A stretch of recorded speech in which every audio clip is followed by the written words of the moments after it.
দায়িত্বশীল মনোনীত হয়ে আল্লাহ তাআলাকে সাক্ষী রেখে এ ওয়াদা করছি যে আমি আল্লাহ তাআলার সন্তুষ্টির উদ্দেশ্যে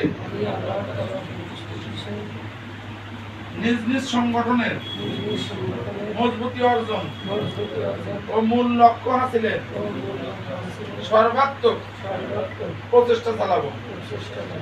সংগঠনের নীতিমালা ও নিয়ম শৃঙ্খলা যথাযথভাবে মেনে চলব। আমার উপর অর্পিত দায়িত্ব ও আমানত যথাযথভাবে পালন করব। আল্লাহ তাআলা আমাকে এ ওয়াদা পালন করার তৌফিক দিন। আমিন।